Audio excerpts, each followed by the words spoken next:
गरम गरम पोहे खाऊन घ्या, भूक लागली असेल ना. या. नाही नको.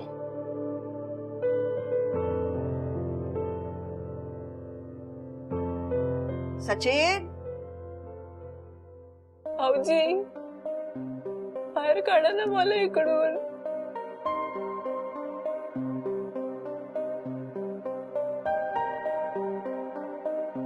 माई मावशी मला मी मान्य करते, मी तुमच्या दाराला बाहेरून कडी लावली, पण मला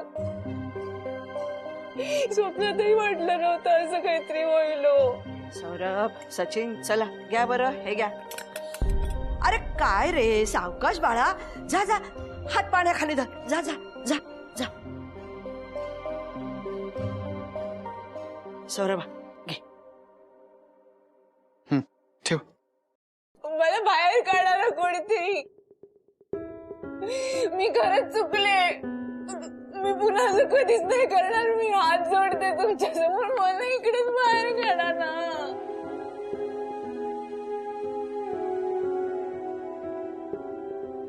मावशी,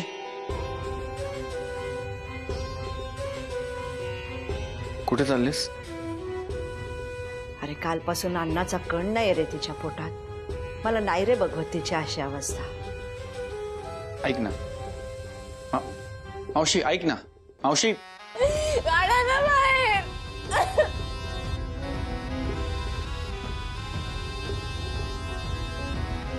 मावशी,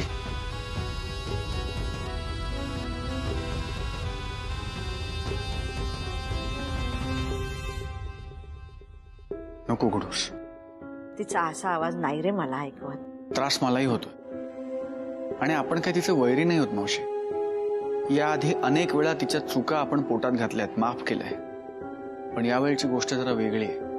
हो पण अरे माझ्या जीवावर बेतलं नाहीये ना, मग आपण माफ करूया ना तिला. मावशी, फक्त तुझ्या जीवावर बेतू शकलं असतं ही गोष्ट वेगळी नाहीये. सचिन तिच्याशी यावेळेस जसा वागलाय ते वेगळं आहे. तू इतक्या वर्षात त्याला कधी इतक्या टोकाची भूमिका घेताना बघितलंस? मावशी, हे भांडण तुझ्यावरून सुरू झालं असलं तरी हे भांडण नवरा बायकोच आहे. एरवी तूच मला सांगतेस ना, सचिनच्या आयुष्यात ढवळाढवळ करू नको, त्याला त्याचे निर्णय घेऊ दे. मग आता त्याला त्याचे निर्णय घेऊ देत. भाऊजी भाऊजी मला इकडनं बाहेर काढा. रात्रभर रडून खूप दमले मी. मी खरंच माफी मागते. मी पुन्हा कधीच असं नाही करणार. मला भूक लागली. मला काहीतरी खायला द्या ना.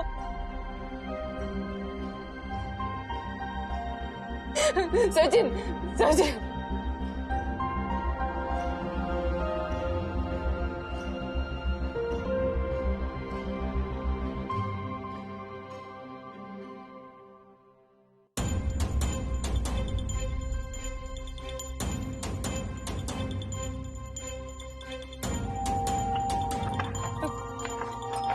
मला बाहेर, अहो मला बाहेर येऊ दे. मला बाहेर येऊ दे. एकदा मला बाहेर येऊ दे ना.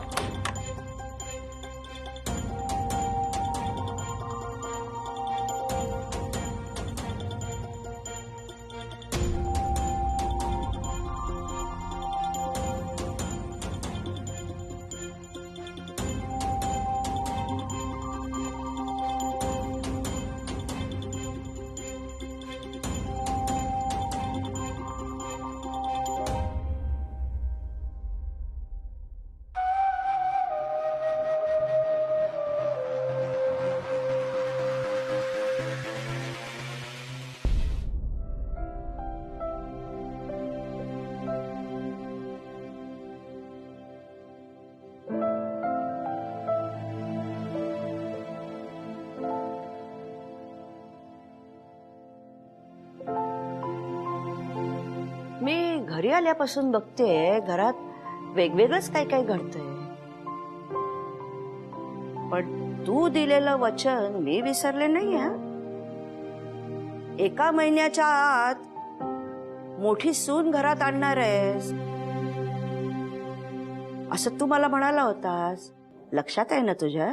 माझ्या लक्षात आहे मावशी, पण प्रसंग काय, तू हट्ट काय करतेस? अरे बरोबरच करते मी. हे बघ, वल्लीला वचक बसायला हवा असेल ना तर हीच वेळ आहे मोठ्या सुनेनं घरात पाऊल टाकण्याची.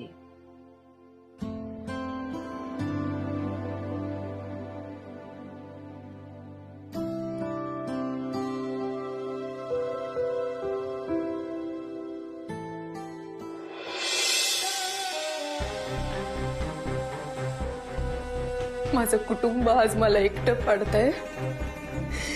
याला फक्त तू जबाबदार आहेस अनामिका दीक्षित.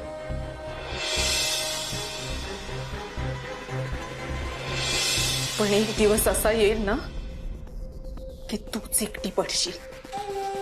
तुझी सगळी जवळची माणसं तुला सोडून जातील. हा तळतळाट आहे या वल्लीचा. रोज ती तुला ऑफिस साठी घ्यायला येते ना, आज तू तिला घ्यायला जा.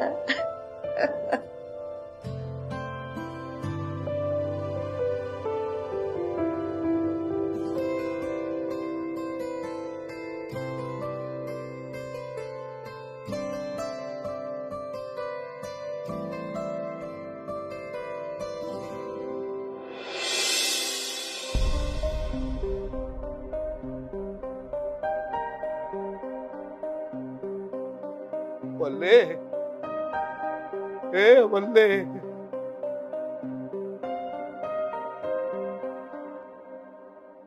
सकाळपासून काही खाल्लं नसेल ना. घे.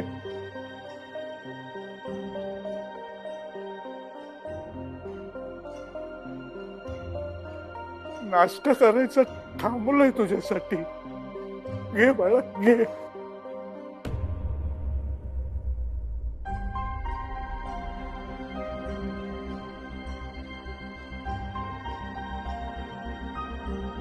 रडू नको बाळा. खा.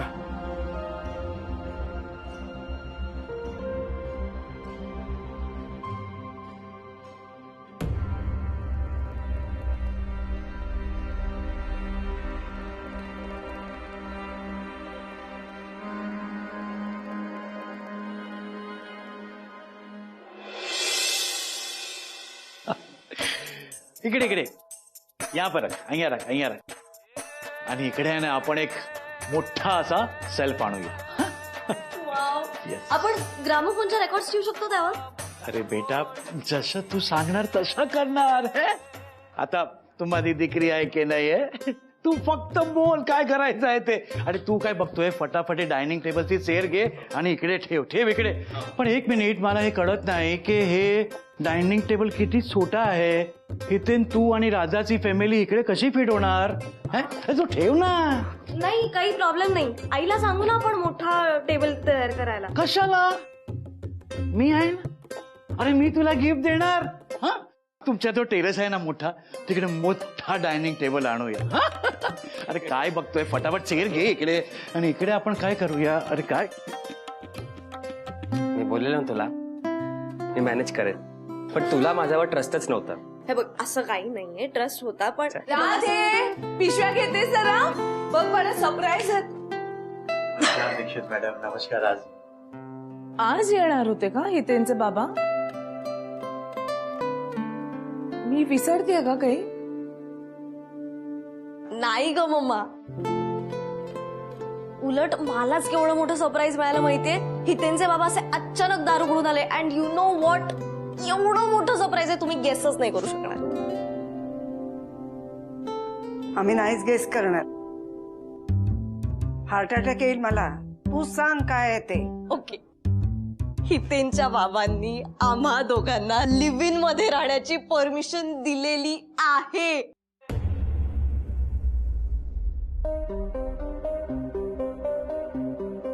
काय झालं मम्मा तुला आनंद नाही का झाला.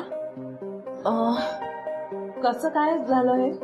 हितेंमुळे त्यांनी सगळं मॅनेज केलं. त्यांना कन्व्हिन्स केलं. And you know the best part is मला घर सोडून कुठेही जायची गरज नाहीये कारण हितेन आपल्याकडे येऊन राहणार आहे.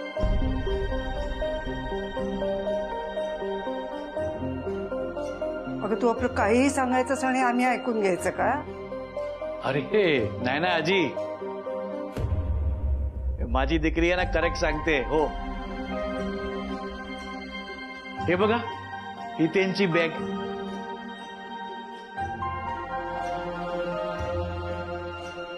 है ना? पण ह्या दोघांना इथे राहायला माझी परवानगी नाहीये. You can't be serious mamma. Of course I am serious Radha.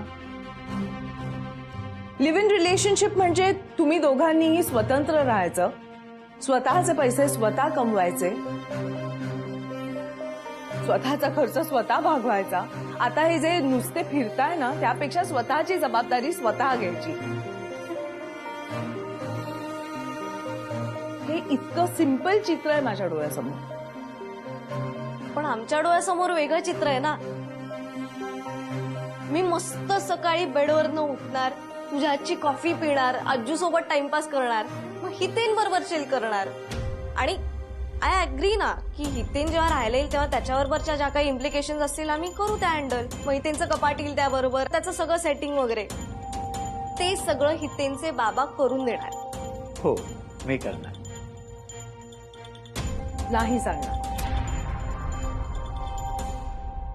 नाही तरीच माझं सगळं चांगलं झालेलं कसं बघवेल ना तुला. माझ्या प्रत्येक गोष्टीमध्ये काहीतरी खुचवटा काढायचा छंदच आहे तुला, नाही का? हो का? मग तुझ्या ट्रेक्सना, पार्ट्यांना, नाईट आउटचा कोण परवानगी देतं? अनामिकाच देते ना. पण मी लेट नाईट आउटला गेले की सगळ्या मैत्रिणींचा नंबर पाठव, बॉयफ्रेंड बाबतीत सगळं घरी सांग. बाहेर पार्टी करायला गेलीस तरी ड्रिंक्स घ्यायच्याच नाहीत. आणि घरी शॉर्ट कपडे अलाउड आहेत, पण बाहेर जायला लिमिटेशन्स. हे सगळं कोण सांगतं? अनामिकाच ना. राधा, तुझं बालपण इतर मुलींपेक्षा खूप वेगळं होतं, तुझ्या मैत्रिणींपेक्षा खूप वेगळं होतं. तुला बाबा नव्हता, आकाशला तू कधीच भेटली नाहीस. त्यामुळे मला सतत नोकरी करावी लागली. खूप बिझी होते मी, म्हणून तुला पाळणा घरात ठेवलं. राधे, तुला खूप लवकर फोन दिला मी. का माहितीये? कारण मला कळावं तू कुठे आहेस. खूप लवकर सायकल दिली. का दिली? कारण आजीला तुला सगळीकडे सोडणं शक्य नव्हतं अगं.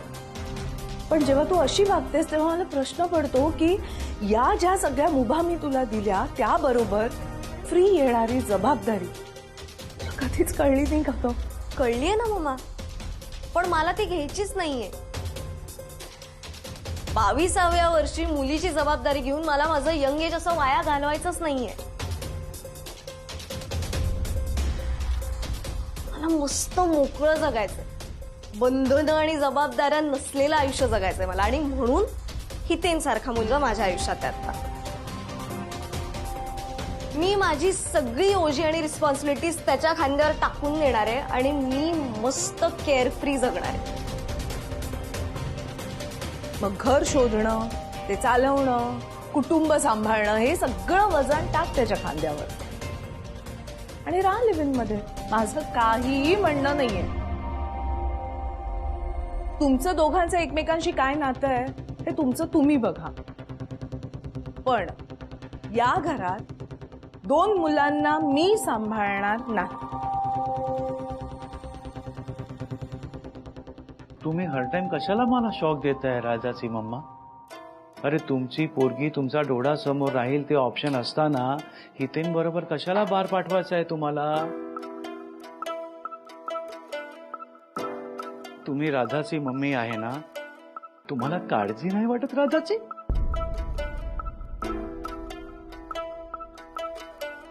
तुम्हाला वाटतं ना? हो. मग या तुमच्या घरी. बघितलं राधा बेटा, एक लेडी संपूर्ण घर चालू शकत नाही. आणि तुझी मम्मी घाबरते की तुम्ही दोघांना कशा ते हँडल करणार. म्हणूनच मी म्हणत होते की घरात एक पुरुष असायलाच हवा. आणि हे बघ, माझा साईडनी तर मी हा म्हणाल. आता तुझी मम्मा जेव्हा हा सांगेल तेव्हा मला सांग. चल इथे अंकल अंकल एक 2 मिनिटं द्या ना प्लीज. मम्मा होईल कन्व्हिन्स. 2 मिनिटं प्लीज थांबा ना.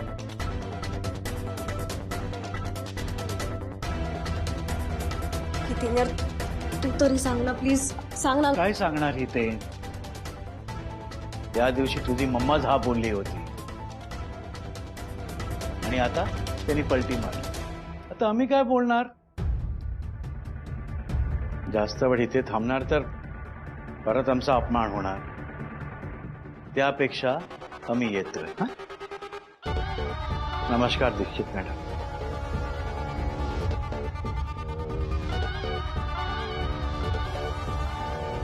नमस्कार आजी. चल इथे बेटा बॅग घेऊन घे. सॉरी.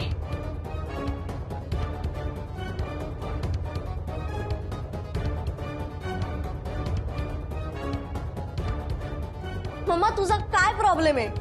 मला राहायचंय हितेन बरोबर यार.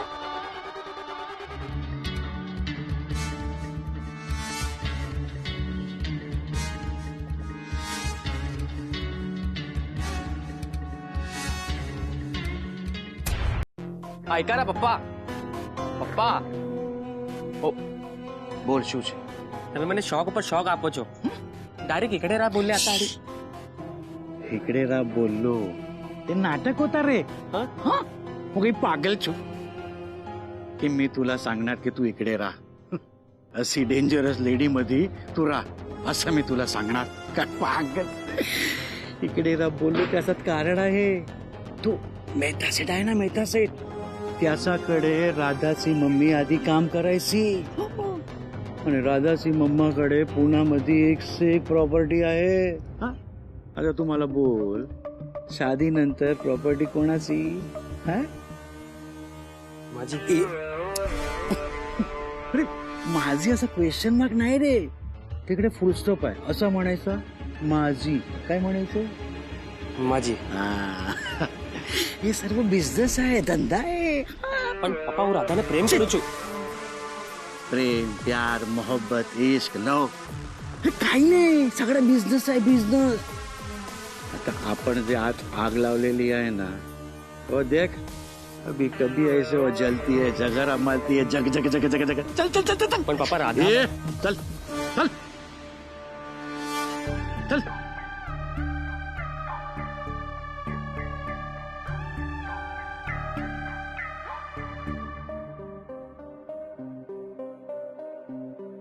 राधा थांब. थांब जरा. अरे काय आहे? ऐकवायचं काही राहिलंय का अजून? इतका तडकाफडकी निर्णय घेऊन घर सोडण्याची काही गरज नाहीये. हा निर्णय मी खूप आधी घेतला होता.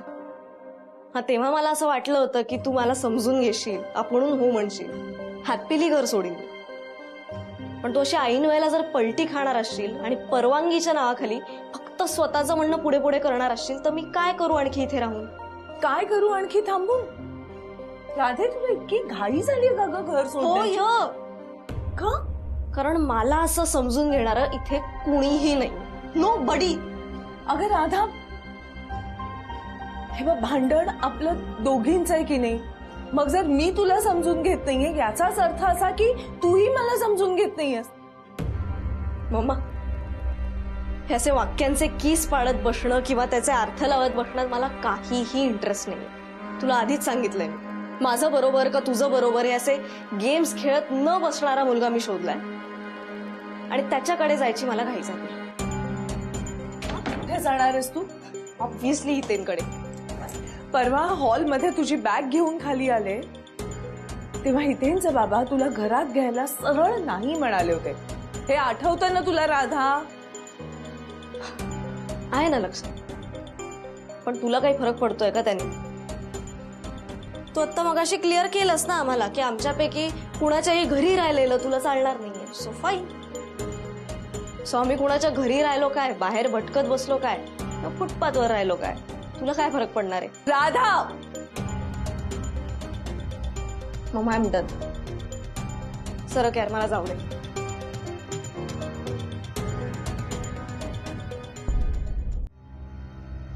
राधा या वयात ना सगळ्या मुलांना आई वडिलांचा राग येतो. वाटतंय सगळं आपल्या विरुद्धच करताय, पण म्हणून असा टोकाचा निर्णय नाही काय घ्यायचा. मग काय करायचं असतं? तू नेहमी करतेस तेच. तू कशी आईला फडाफडा बोलतेस, मग माफी मागतेस.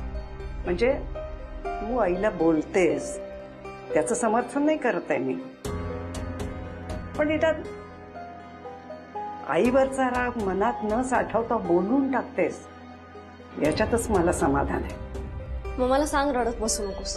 कारण कसं आहे ना आजी, तुम्हा दोघींची जोडी बेस्ट आहे, एकदम परफेक्ट. कारण कुणी कसंही वागलं ना तरी तुम्ही दोघी एकमेकींची बाजू सोडत नाही. फक्त होतं असं ना की तुमच्या या गोड गोड नात्यामध्ये मला जागा आहे असं मला वाटत नाही. सो मी गेलेलीच बरं.